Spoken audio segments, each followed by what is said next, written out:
Before we jump into episode 72 of Enemy of the State's Dank Pod-Stash, let me remind you that the Dank Pod-Stash is now officially sponsored by Anarchy Lifting. It's time to get Boogaloo ready and in fighting shape.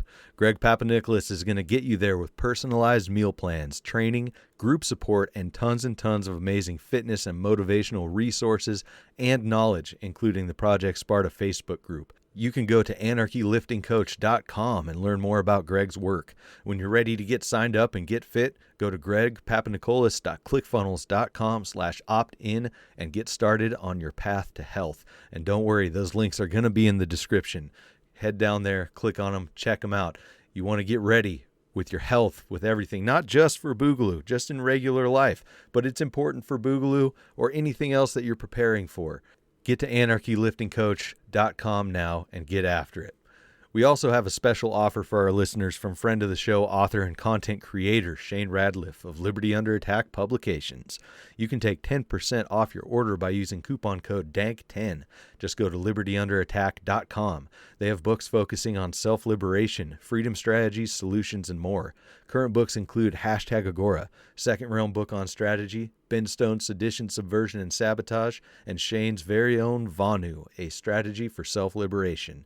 They also offer assistance to new authors throughout the publishing process, including editing, proofreading, formatting for Kindle and paperback, and full-service audiobook productions. That's Liberty Under Attack Publications. Share your story, find your freedom. One more shout out to Bad Moon Hemp. Check out badmoonhemp.wordpress.com. It's your one-stop shop for all your handmade hemp needs. I use their beard oil and beard balm, and I love them. All right, let's jump into episode 72. Enemy of the state. An enemy of the state. Enemy of the state. Dank Pod-Stash. You're listening to Enemy of the State's Dank Pod-Stash. Check out thedankpodstash.com to find every episode of the Dank Pod-Stash, links to support the show via our BitBacker and Patreon, Dank Pod-Stash merchandise, and much more. If you'd like to advertise on the Dank Pod-Stash, email us at dankpodstash@gmail.com. Zombie presidents, what anarchy! Zombie presidents!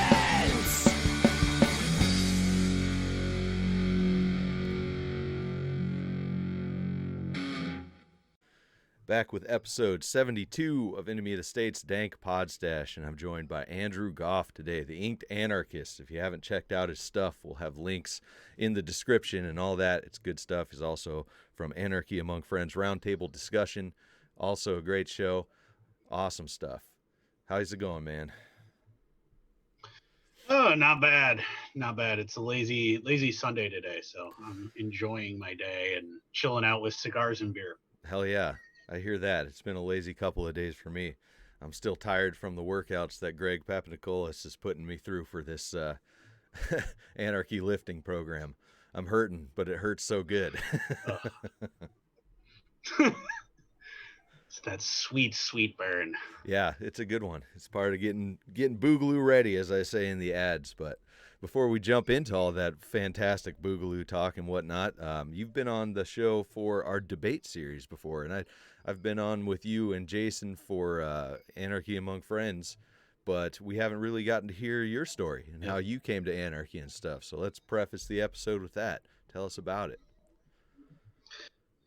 All right. Well, I actually started out, I was let's say I worked for the government at one point in my life. I joined the Army when I was in high school and went down that path and wound up taking a RIP contract and eventually went through the Q course and selection process, and then got out, did some contracting for the DoD, and I was really hardcore conservative neocon, American exceptionalism, and it's not imperialism when America does it kind of guy.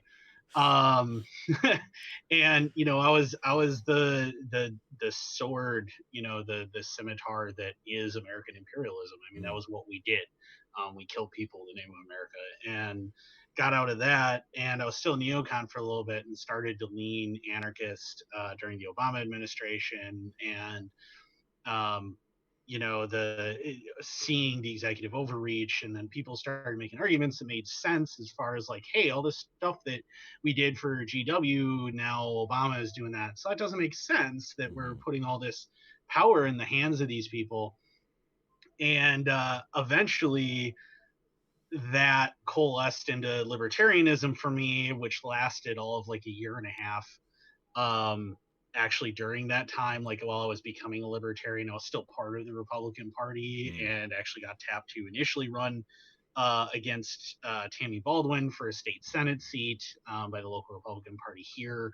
I think I'm the only anarchist I know that's actually had dinner with governors and with our current first lady. Wow. So, which is, it was really weird. My life is a very strange trip where I'm constantly, how did I wind up here? What just happened? But did that. And like I worked with like one of the guys who helped run Carly Fiorina's 2016 presidential run. Her attempt at that for the Republican nomination. I was friends with the guy who did that. One of the guys who actually helped on Trump's campaign, a couple other guys with that. But I started getting more and more into libertarianism, and they always say that the difference between a libertarian and anarchist is about 6 months. Right. And that holds true with me. And about 6 months later, I was just like, you know what, fuck the government entirely. Like, this is ridiculous. Why am I still going, oh well, I want just a little bit of poison in my drinking water, just a little poison is okay. And I realized, well, if I don't want anybody to tell me how to live my life in any way, then that's the belief I should hold for everybody. So that brought me to Anarchy. I was actually a follower Jason Booth's page, Wolf in a Sheeple's World, on Facebook, which I'm now an admin on. I was a follower of that for a while, and as he kept getting more anarchists, so did I. So I kind of followed along right behind him, becoming an anarchist, and he's on Anarchy Among Friends with me and stuff too. So that was kind of how I wound up that way.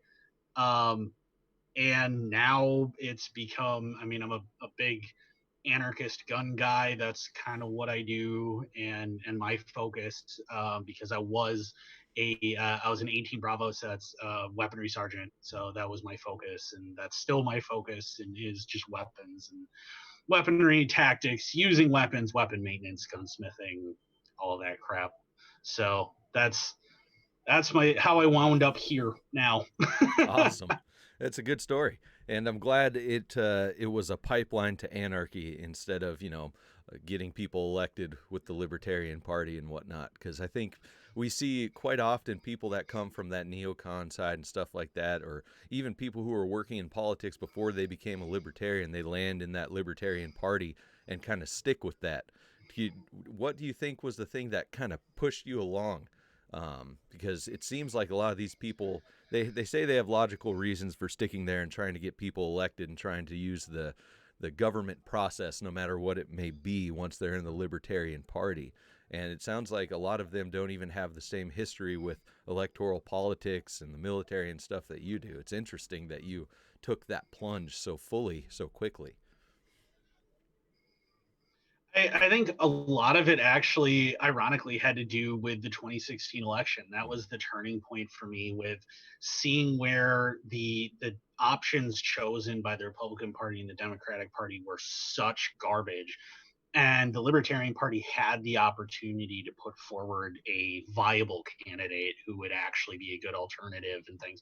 And instead chose Gary Johnson, and chose a guy who is basically still a Democrat and kind of an idiot. And that was the option they went with. And I realized, like, in that moment, when I realized that was hopeless, that there is no way you're going to change the system from the inside. And I've seen the system from very much on the inside of it, and you are not going to change it. Because I was so deep into it, I saw what happens. Part of the reason why I split with the Republican Party, especially locally, and stopped getting invited to those dinners and things, is because when I was in the process of starting to gear up a campaign to run for state Senate, I voiced my libertarian, ideals, which was becoming a thing at the time in the Republican Party, where there's, with Rand Paul and Ron was on his way out, but Rand was there, and that libertarian thing was starting to happen within the Republican Party. And so it had given me hope momentarily that maybe we might be able to do something. We might be able to change something. And then I saw, as soon as I voiced that, and the old hardliners wouldn't give it up, and they basically just kicked me to the side and picked an unviable candidate. And then the Libertarian Party for the president picked an unviable candidate.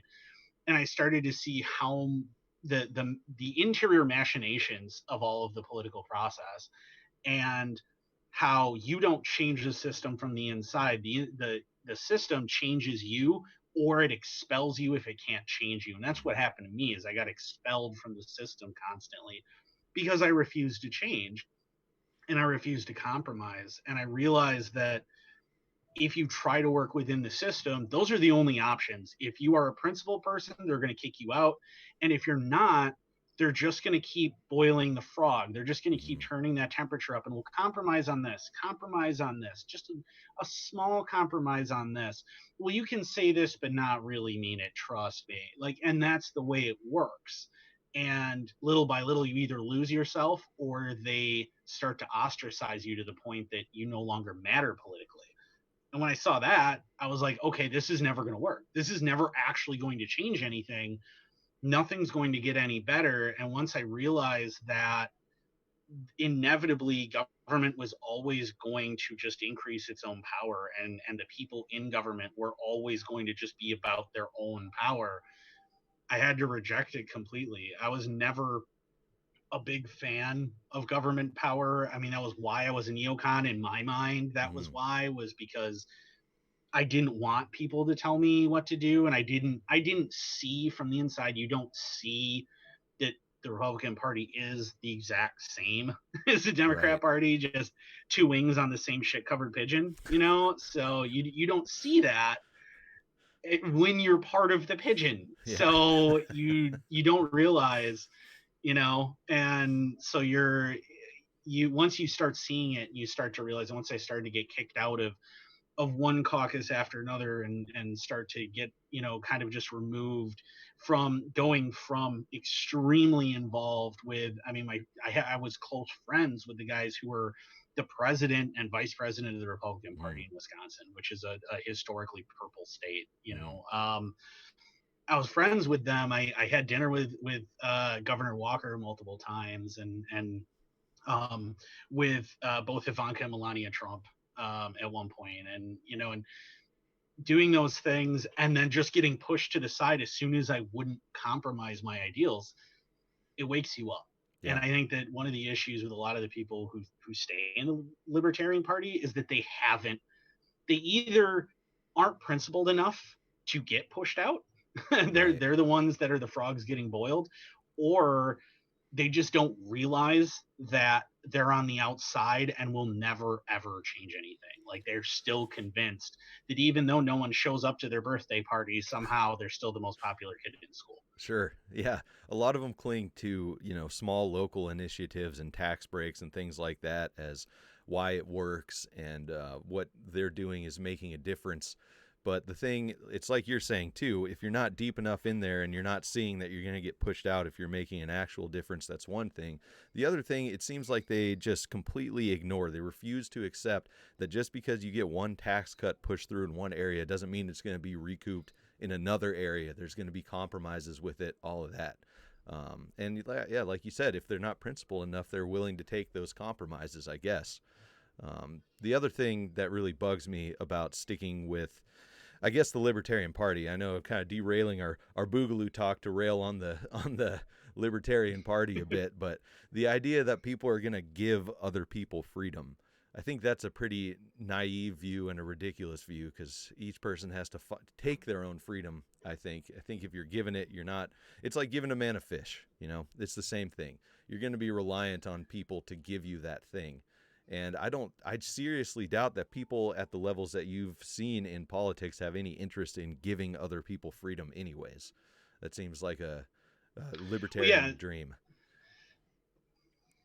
Yeah, they really don't. And I mean, what it is, it's about pushing through your own, your own agendas, your own objectives. I mean, I was part of a very secretive, and I don't give a shit about them, so I'm just going to out them for this. A very secretive meeting that was part of the Republican Party locally here, where they talked about the fact that state elections on local levels, at least in Wisconsin, I don't know if it's true in other states, are legally supposed to be nonpartisan. They're supposed to, you're not allowed to be part of a party. There are no letters allowed before the names of people that are running in like super local elections, like city elections, county elections. So and that was a meeting, a secret meeting at one of the local Republican Party leaders' houses, where we met and discussed the fact that the Democratic Party for years across the country has been utilizing, and I can't remember the name of the book, but it's a book that's basically written about like guerrilla politics and manipulating that and using national party money secretly to fund campaigns on a local level, because you build from the local level up. And then that way, once you've changed the local politics to leftist, then you can work your way up. And then it's boiling the frog. No one notices and no one realizes that that's what's happening. That paradigm shift is occurring. And it was an argument, it was a meeting to discuss how the Republican Party was going to do exactly the same thing and try and use it against them.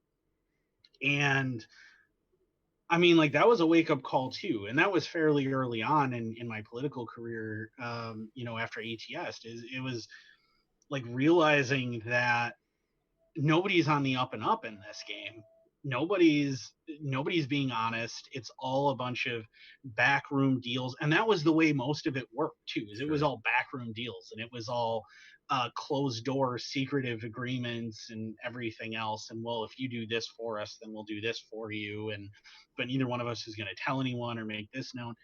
And it was so much of that all the time. If you honestly think that the Libertarian Party is even remotely capable of competing with that, the Libertarian Party is a dumpster fire. I mean, the 2016 election, when you have a dude, and when you have a dude who in the 2016 election during the primaries strips on stage on a dare, and I mean, I know him and he's a nice enough dude, but like when that happens, you're not a serious political party, and that's a pretty clear declaration, and true. Vermin Supreme, who's and Vermin Supreme, who's an intentionally satirical candidate who's there to show the absurdity, when he's leading the polls in the Libertarian Party for their nominee, like, that's pretty obviously a declaration that you are not serious, that none of this is going to work. I mean, and I've been approached about, guys that want me to get involved in the I shit you not, voluntarist caucus of the Libertarian Party, which is the biggest damn oxymoron I've ever heard. It's hysterical. And like, I heard that and I'm like, I'm sorry, what? Yeah. Like, oh, I want, it's we're a collection of Jews who want to found a Nazi party for the Jews. Like, come on. Yeah. I mean, seriously? That's, oh my God. It's another level of cognitive dissonance for sure. And see, as far as, people know, if you don't know who we're talking about stripping on stage, that was James Weeks, who is a nice guy. And, Vermin Supreme with the boot on his head. That's the part of the Libertarian Party that I enjoy, them actually making a mockery out of politics. I like that. I just don't like the political stage that they're using, and that, like I said before, they want to give people their freedom or whatever. That kind of smacks back to what the party was founded on, was making a mockery of the system, not necessarily running and using it as a platform to get good ideas out there. But when you start mingling that with the idea of politics being the route to freedom, that's where you lose me. And, if you're in it, there's really not anybody in there that I'm aware of that doesn't believe that it's not purely a stage, for a platform for them to get any kind of good ideas out there. And that's why it just rubs me the wrong way every time, even with people like Vermin Supreme and James Weeks and all them. And then I've had Spike Cohen, who's Vermin's running mate for VP, on the show. I'll probably have him on again next month to get down on some of these ideas again, maybe debate a little bit, but it's usually a nice conversation. But we'll see how that goes, because it's hard for me to see people that I like, who I've had good conversations with, go down that path and not know what they're doing, or know what they're doing and still do it. I don't know. It's a weird thing, but I can see now through your story of how you've gotten this far, and as far as anarchy and stuff from politics and whatnot, it makes sense that you would move more towards a Boogaloo mindset, like we talk about all the time, through our interactions online and stuff, because it's not going to make a shit pot of difference what you do in politics. The next logical step, withdraw, do your own thing, but then you find out they're not going to leave you the fuck alone. Is that the correct timeline as far as your ideas go?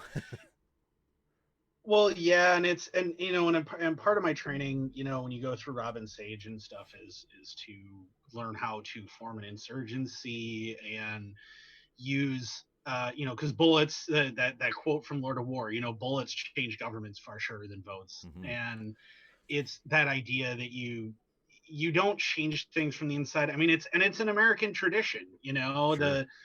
the founding fathers didn't. I mean, they tried to change things for 20 years. They tried to change things. I mean, don't forget that the Stamp Act was passed in 1765. So, I mean, you're looking at 11 years before the Declaration of Independence even happens. A decade of them trying to convince people politically to not just adhere to this, and trying to just disobey, and disobeying the whole time, and it just kept getting worse and worse and worse. And even after the Declaration of Independence, it just kept getting worse and worse and worse. You had the Quartering Act, attempts at gun confiscation, and that was the last straw. That was the straw that broke the camel's back in the 18th century for America, was them going, okay, well, you know what, we can't trust you to not rebel, so we're going to take all your guns away. Well, they're like, oh, hell no. And at that point, that's where everything starts to shift. And being a student of history, I majored in military history in college and stuff. So being a student of that, you see that historically, America has never wanted to change things by voting. And every time they've tried, it hasn't worked. And why not take lessons from that? I mean, you saw that in the American Civil War too. Once you hit the 1860s, where for years and years and years, states try to stand up to the federal government and can't. And I'm not saying that the Civil War didn't really happen because of slavery, because it freaking did, and anybody who tells you different is a liar. That was the issue. Yeah, it was over states' rights, but it was over states' rights to have slaves. Right. So, that was still the issue that triggered it. But it's still that idea, just because it was maybe fought over an initially bad idea doesn't mean you can't take lessons away. And One of the lessons is, even if you try to change from things from the inside, and even if you're a major political force, you can't necessarily change anything in favor of freedom, because even as the states tried to say, no, we're supposed to have these rights, the federal government just kept moving forward like an unstoppable train. And it just kept getting worse and worse and worse. So, and then you have Abraham Lincoln, who completely disregards the Constitution at every turn that he possibly can. He suspends the writ of habeas corpus, which something that like so many people who love Lincoln will try and defend, even though it was, even by the federal courts, ruled unconstitutional ex parte milligant, meaning outside of military necessity. It's still unconstitutional. Even then, people still worship that. Sure. And that still happened, and things still got worse. And and after the Civil War, we went from the United States are, the plural, to the United States is, as a singular. So even linguistically it changes. And that was an inevitability from the and the founding fathers had this opportunity, once they threw off the yoke of the British government, to just go, okay, well, we're not going to do this. We're just, everybody just do their own thing and we'll be fine.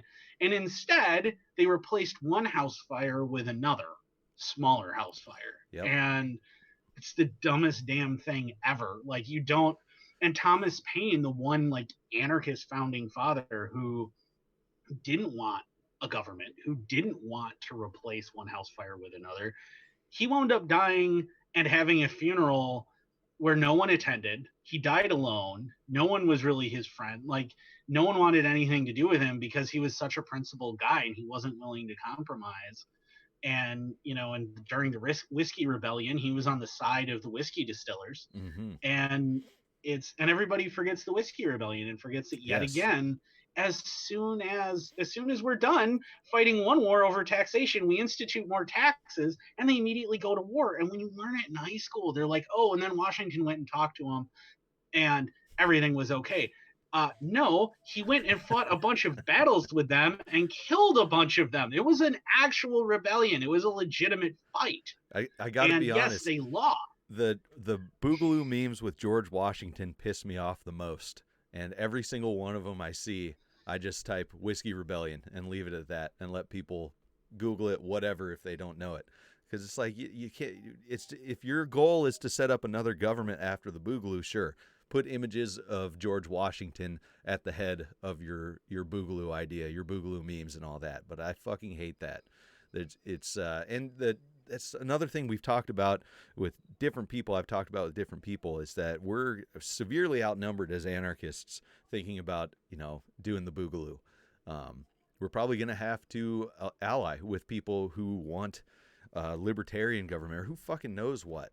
And so that's a good thing we can jump into too, is our smaller numbers going into this kind of thing if and or when the Boogaloo happens. You've said you know asymmetric warfare. You want to talk about that? What do we have as anarchists going into this? Well, I mean, we have the advantage of a moral fight, and and moral fights have lost throughout history. That happens. Just because you're right doesn't mean you're going to win. Mm-hmm. But by having moral ground to stand on, it does make recruiting somewhat easier, because you can, especially once the government starts collapsing, and in the event of an armed rebellion, that's something that will occur. And when that starts to happen, and the standard social structure breaks down, you can then move into that. That's an opportunity. I quote Lord Baelish, Littlefinger from Game of Thrones, with his "chaos isn't a hole, chaos is a ladder." And for anarchists, chaos is a ladder. Obviously, anarchy is not synonymous with chaos, and that's a misunderstanding that statists love to push.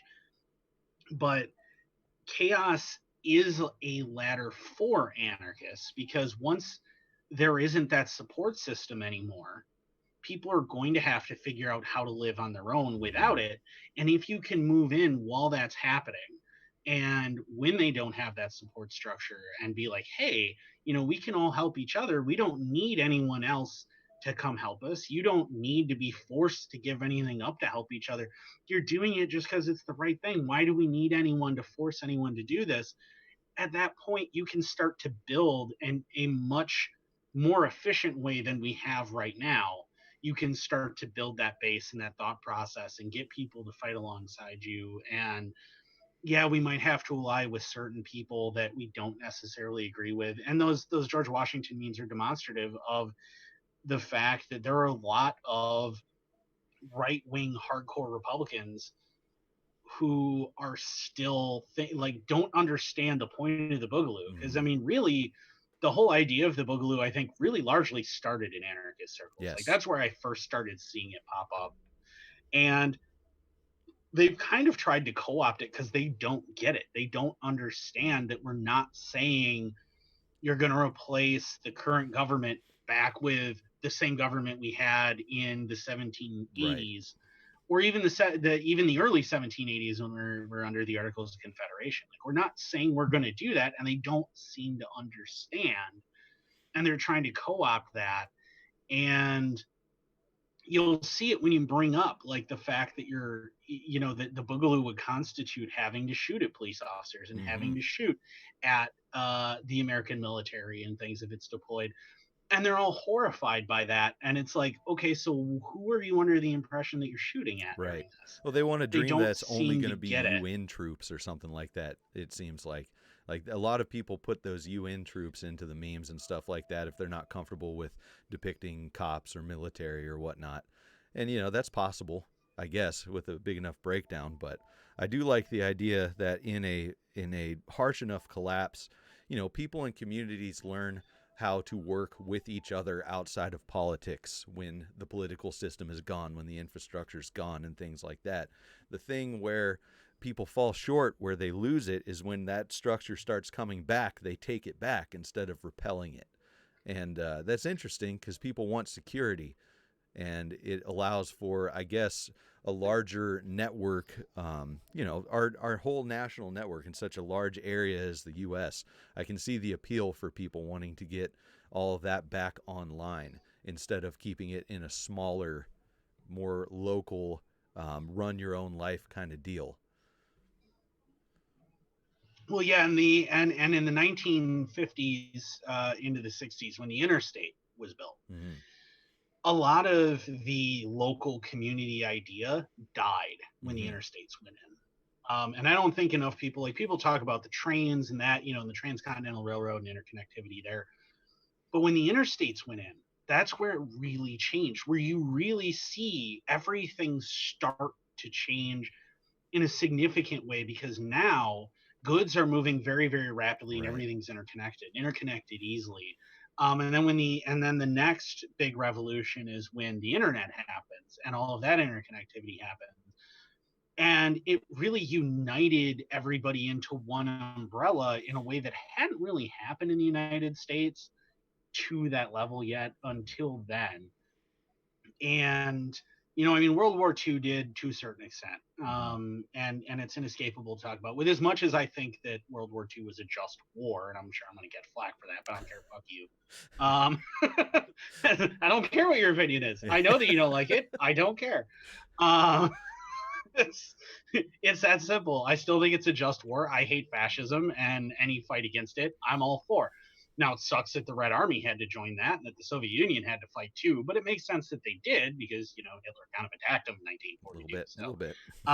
In a historically bad move. Yeah. Invading Russia is never a good idea. No. Unless you're coming from the east and you're the Mongols, and even then it's kind of a bad idea. So, but largely though, World War II united people because all of a sudden all these people from all these different places were interacting with each other that had before and would not otherwise have.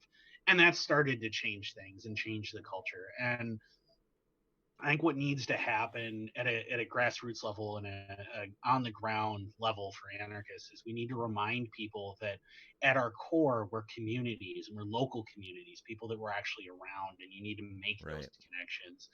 And we're too adapted to working online with people. I mean, anarchists are, we're spaced out, and so the internet is very important for that. I mean, like, I'm in Wisconsin, and I can count on one hand the number of anarchists I know that are from Wisconsin and live in Wisconsin.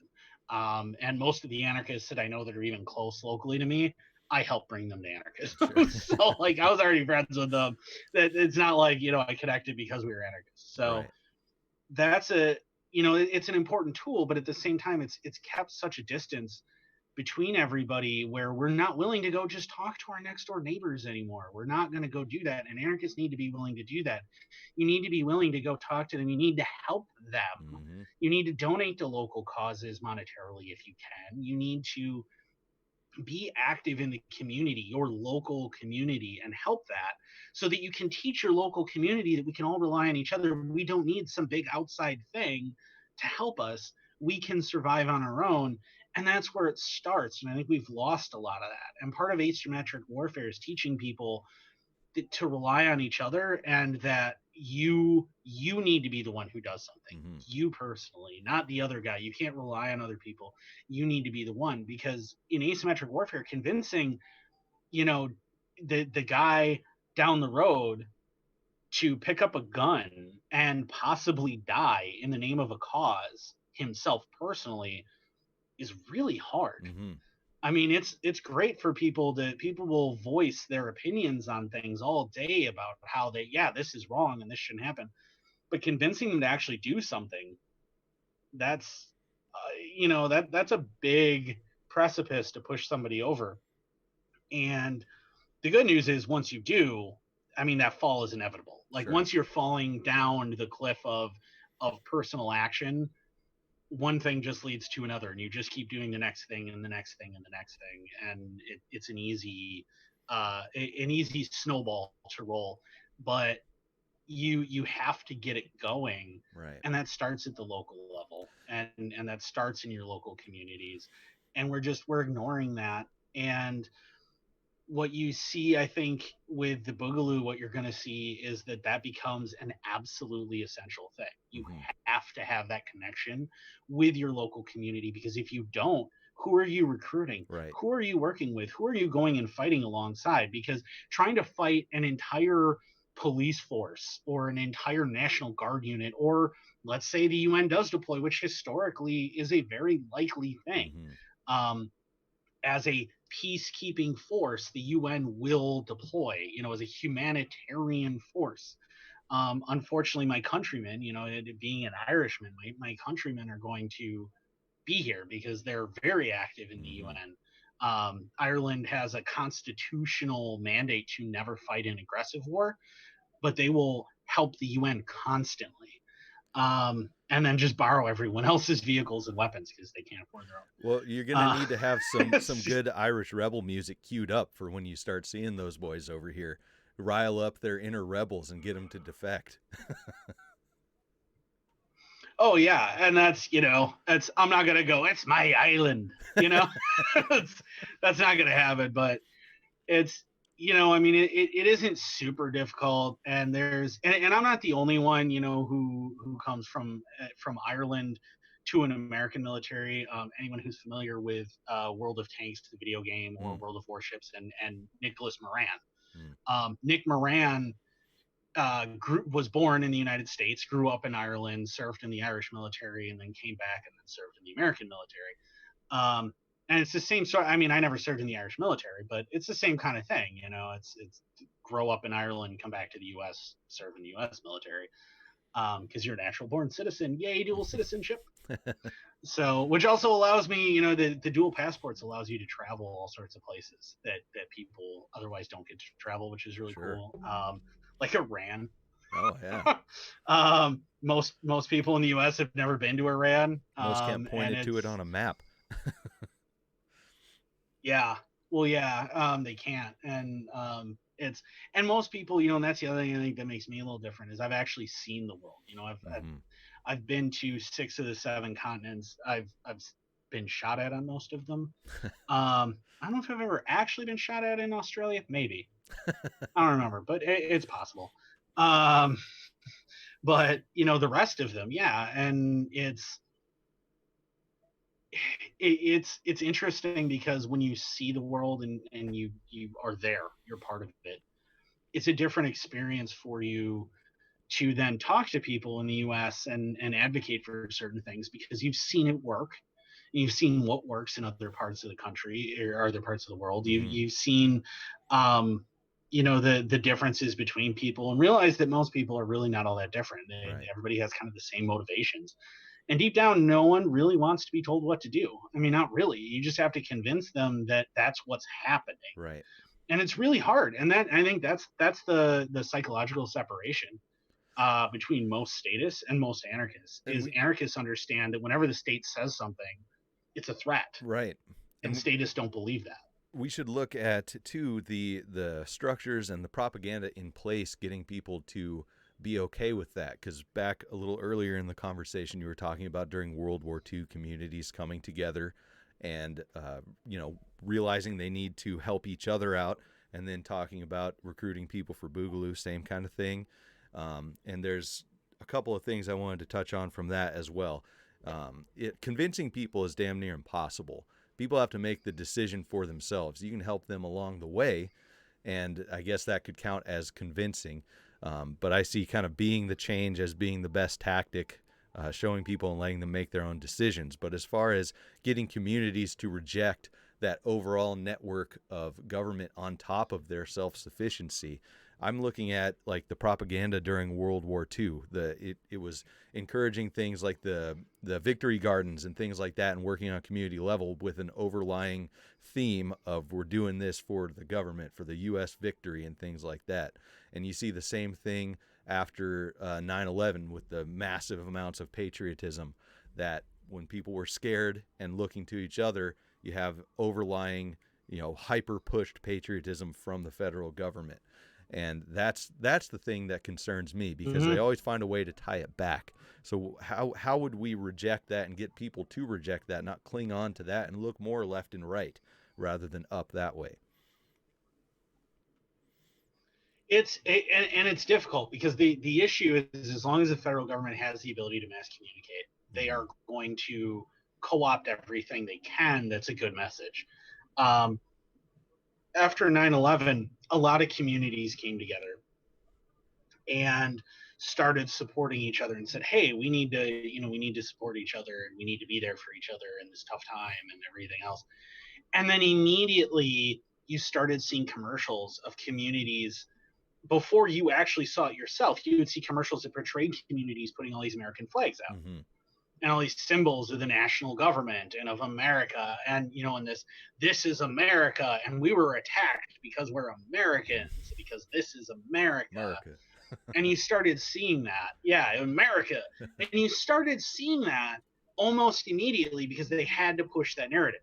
Right. And I would argue because they were planning on pushing that narrative, and some of that stuff was probably pre-shot. Sure. But they had to put, wag the dog.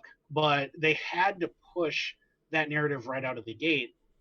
You need to preempt that before all of that collapse really happens, before those things start happening, and you need to start pushing, that narrative. And a lot of the problem is that the anarchist community is made up of a large percentage of misanthropes.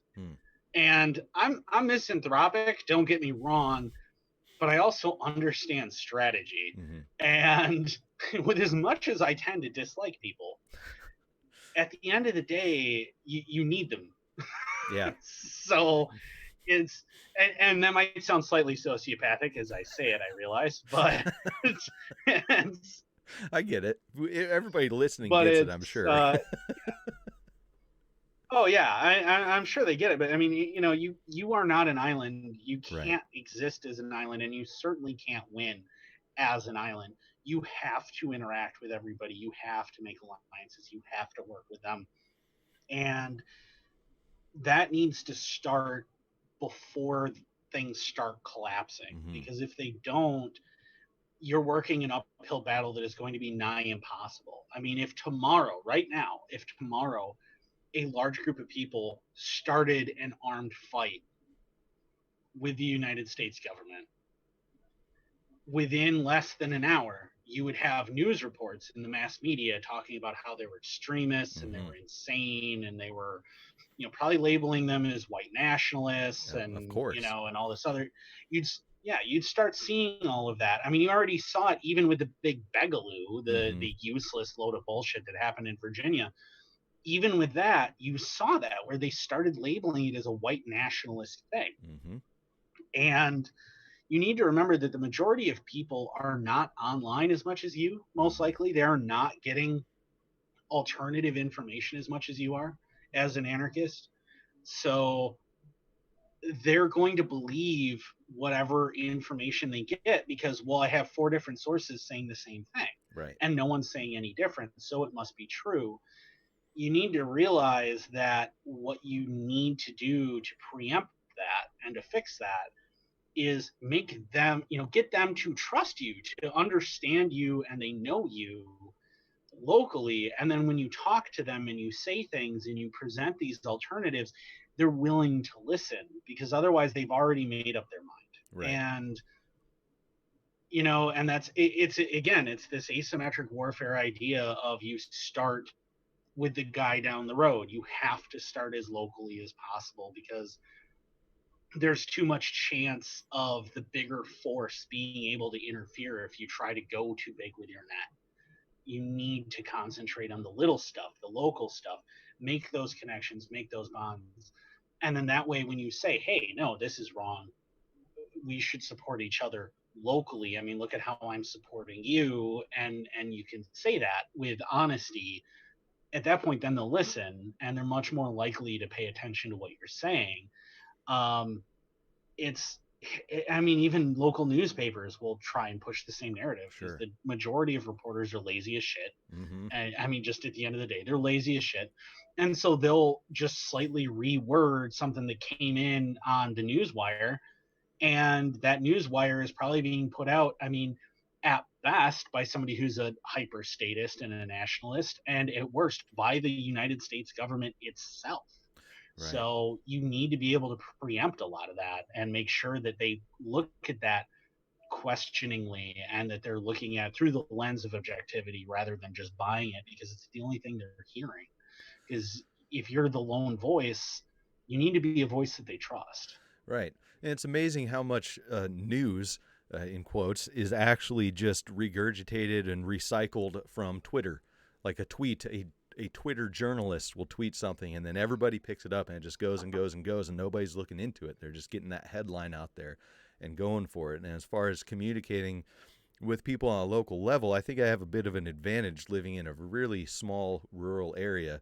And I kind of hold my anarchist office hours on the back porch of the local watering hole and have people come through, and we talk about a lot of stuff. And like you said, people see the same confirmation of the same bullshit from the mainstream media 4 or 5 times a day and have no idea that it could possibly be wrong. Almost every time I'm there, someone is talking about how Trump is doing such a great job. And it's like, he's more anti-gun than Obama, dropped more bombs than Obama, all this stuff. Like, no fucking way. I was like, just a quick Google search, dude. You can see this, but they're getting fed that from the mainstream media. And surprisingly, they're taking it too, despite Trump being a champion against, fake news. It's like, are you guys even looking into what is fake or what isn't? Jesus. Well, right. And that's all it takes. Like, if you've already said, oh, well, you're fake news, and proven it during your campaign, like Trump did, where he would say things and then the media would run with it in their hysterics, and I'd be like, that isn't what I said. Already they believe it. And granted, that was hilarious. I'm not going to fault for it. It was consistently hilarious how the media was just like, oh my God, Trump said murder babies. And he's like, no. But at the same time, though, because of that, most people are going to get their news in sound bites from the dentist's office and the Fox News that was on TV, or the CNN that was on TV, or they get it, while they're in the post office and there's a radio playing, or whatever. That's it. That's the only time that they actually get news. Most people are not that interested in the world outside of their own lives. And because of that, that's why you need to get the other viewpoint in there to their normal day-to-day lives, where you're that guy. I mean, that's how I led people. Chris, who's been on, the podcast on Anarchy Among Friends with us a couple of times and stuff, and that's how I got him. He's also been on Anarchist Weapons Wednesday. It's he's the one who brought the SBR and stuff when we did the SBR special and things. That's how I got him to become an anarchist, is being on that local level in part of his life, and and a friend and stuff, and then giving him those alternative viewpoints and pointing this stuff out and having those discussions. And remember, the American Revolution was really spawned not through newspapers, not through letter writing campaigns. It was spawned in pubs. Guys hanging out and having these conversations, and people discussing ideas and having those real conversations. I mean, Sam Adams is such a well-regarded founding father. The dude owned a bar. Yeah. Like, that's what he did. That's how he was able to do that, was he owned a freaking bar. I mean, the Boston Tea Party happened because he got a bunch of dudes together in his bar, got them really drunk, and was like, let's go throw tea into the ocean. And everyone's like, ah! Like, that's how he did it. Yes. So, and I'm not saying get everybody drunk and then convince them to do things, although that is clearly effective. Sounds like more fun. Yeah, I mean, it's certainly going to be more interesting. Hold my beer and watch this. Yeah. But it's still like, that was how the real spirit of rebellion gets fomented, is people working directly with people, talking, interacting, doing those grassroots things. And if you don't do that, if you're not willing to go out into the community and interact with those people, if you're a hermit who stays home and post memes on the internet, and don't get me wrong, I do that shit too all the time, but if you're not willing to interact with people locally, you're never going to change anything. Sure. Not really. You're just spinning your wheels. You're doing nothing. You have to be willing to meet people in their daily lives and present a day-to-day life alternative viewpoint. Right. Because the media certainly isn't going to sleep. the government certainly isn't going to sleep. So you need to be willing to meet that on a level playing field. And if you can't, you're just not going to do anything. Right. And it's the discouragement of not reaching out. I mean, maybe I see it with people who aren't necessarily doing that, going out and talking to people in their community, and they feel that discouragement of being a lone anarchist on the internet, and they say, fuck it, I'll just be a lone wolf once the Boogaloo comes. It's not a good idea. It's not, like you said before, no man's an island. And back to, I'm so glad you used the word Boogaloo to describe the Virginia rally, and you used that pretty soon after it happened, and I agree completely. One of the biggest excuses coming out of that was, the American Revolution, like you said, took decades to kick off. And it's like, so are we just going to repeat history? Wait till it gets as bad as it possibly can get, door-to-door gun confiscation, and do this, or what? Like, why are we repeating history? And it makes me think that there was quite a bit of begalooing going on before the actual shots were fired in the Revolutionary War as well. And maybe that's what we're doomed to where people are just as uncomfortable as they can possibly be and can't take anything more, and so they have to get off their asses. Yeah, and that's and there was a lot of that. I mean, during the lead up to the American Revolution, I mean, in especially public school history, you're going to learn the American Revolution as if it all happened within a very short span of time. And it didn't. It took a while to kick off. It took a lot of abuses, and like the Declaration of Independence mentions in its opening, it specifically mentions a long string of abuses, and that is something that happened. It was a long string of abuses. We're talking about at least 30 years, maybe even 50 of serious abuses. I mean, and I say maybe even 50 because it's debatable whether that was like a major abuse or they kind of signed up for that. But by coming to America and agreeing to serve the crown, and you kind of got what you asked for. But the long string of abuses was still a thing, and it took a while, but consider where we're at. And if you compare where we're at, 20 years ago, we're still at a starting point that is still worse abuses than what kicked off the American Revolution, even 20 years ago, even 30 years ago, right? With the Hughes Amendment, and even going back to 1934 to the NFA and the GCA, you still have worse abuses against the American people than you had during the American Revolution. I mean, 1913, go clear back to 1913, go back to the income tax. That's already a worse tax and a higher tax than King George ever levied on the American colonists. Yeah. Ever. Yep. So we're already at a starting point almost 100 years ago, over 100 years ago in the case of 1913, we're over what they were willing to put up with. So to try and pretend, oh, well, we're basically, repeating, and we're in the 1750s, the 1760s, kind of an era. No, we're in the 1800s equivalent now. Yeah. Like we're leading up to the Civil War at this point in the amount of abuses that we're getting here, and worse. So don't sit there and pretend that we're not way past that, because we are. Right. And we have been for a very long time, and we were before most of us were even born. So I don't understand that idea, that mentality that, well, I mean, I understand where the position that, well, we need to convince more people, because anarchists certainly don't make up 3% of the population. Right. And 3% is kind of the golden number for a working revolution to actually occur. You need 3% of a population. And the United States has how many million? Was it like 100, 180 I can never remember. Something like that. It's a lot. I don't remember, but I mean, you need a decent amount of people to be anarchists before you can really, and willing to take up arms, before you can truly say that it's going to work. Right. But even if you get a bunch of neocons that you think we might be able to convince, it's still, I mean, the enemy of my enemy is still my enemy, but he can at least be an ally for now until I can figure out a way to stab him in the back. Yeah. So, well, and the Irish have a saying that, diplomacy is the art of saying good dog until you can find a rock.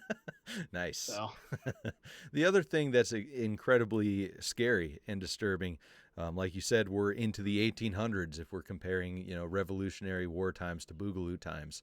And during all those extra decades, it's as if the crown, England has had more and more opportunities to tighten its grip as people are talking about revolution, and its freedoms are slowly dying and more people are acquiescing to it. That's the thing that's really bugs me, is how tight of a grip through the surveillance state, through, just pretty much mass brainwashing everything there is. This is going to be hard. It's going to be hard to get anything together and get going before you get nabbed and taken to a black site or who knows fucking what beforehand just for talking about it. well, yeah, and think about in terms of that. Think about what if you wanted to talk about rebellion in the late 18th century in the American colonies, you had to do it very quietly with people that you knew were like-minded individuals, because if you didn't, you could be imprisoned for treason for it, right? You could go to prison. We're in the same predicament now, where if you openly talk about, hey, we should pick up arms against the government because they are destroying our freedom and this isn't right. If you openly advocate for that, you can go to prison. It's the exact same thing. We've gone back to that again. And what's terrifying is how easy that was. Right. How no one at any point went, hey, wait a minute. Like, we're supposed to be a rebellious nation. We're supposed to be this nation formed by, rebels and, and people who didn't think the way everyone did. And, that was what we were supposed to be. And we're supposed to have free speech to be able to advocate for things like this. No one seemed to notice when all of a sudden we lost that ability. And I think a lot of it is because it happened very soon after the end of the revolution. 1789, when the Constitution gets passed, the Bill of Rights gives you free speech, but very, very soon after that, you have Supreme Court decisions that say, well, we don't necessarily mean free speech. We mean mostly free speech. Yeah, with exceptions.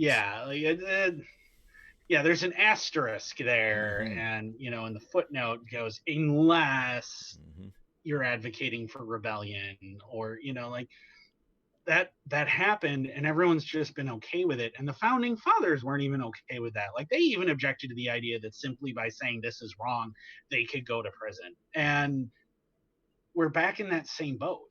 We're at the same level, where if we talk about it openly, like, for legal reasons, it all has to be hypothetical. For legal reasons, it all has to be a joke. We can't actually mean any of it, because if we do, we go to prison.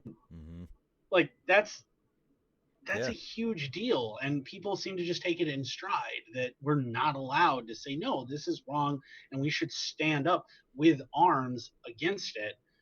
By saying that, I'm risking going to prison.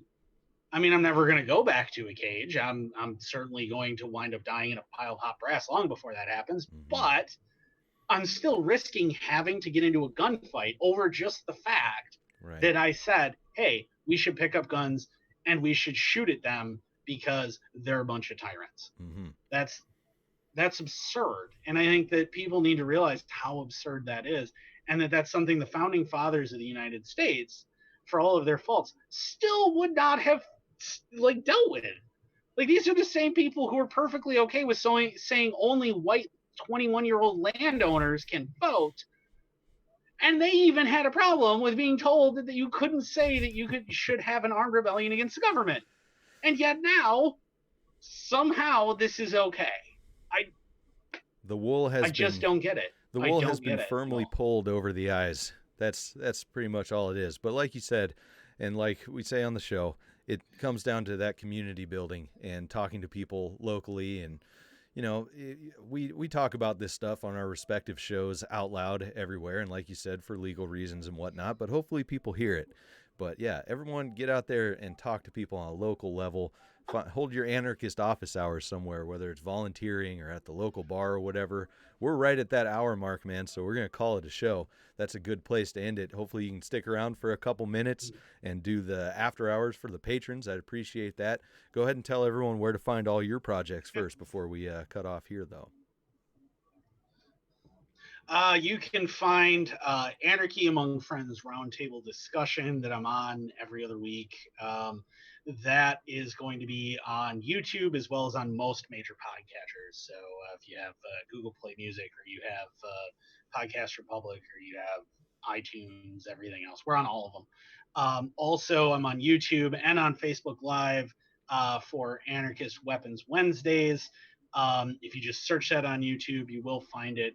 The downside is I haven't had any lately because I'm gearing up for a major video production series on weapons basics. So going from what is a firearm to all the way up through actions, the rounds, how they work, the history of firearms, all of that, so that people with absolutely zero experience with firearms can understand at a core level what a gun is. And that'll be coming hopefully soon. I'm planning on launching a Patreon campaign for that to help me out, because there are guns that I would like to be able to show people, trips that I would like to be able to do, not least of which to the Cody Firearms Museum in Cody, Wyoming, to show off some very old guns that are very, very cool. That doesn't come free, and I certainly can't afford that on my own. So I'm going to launch that pretty soon once I have stuff a little more anchored down and figured out. So you'll be able to see that as well. Also follow me on I'm the admin pipe hitter on Wolf in a Sheeple's World, so you can always see my posts on there as well. Hell yeah. I'm looking forward to those series, man, and let me know, and I'll give as much support as possible through the Pod-Stash. You got to support your content creator friends, support the content that you enjoy, and help us make more of it. So, all right. Remember, everybody, total freedom, no exceptions. Thanks for coming on, Andrew, and let's jump into that Patreon after hours. All right. Enemy of the State's Dank Pod-Stash is sponsored by Anarchy Lifting. Go to anarchyliftingcoaching.com to learn more.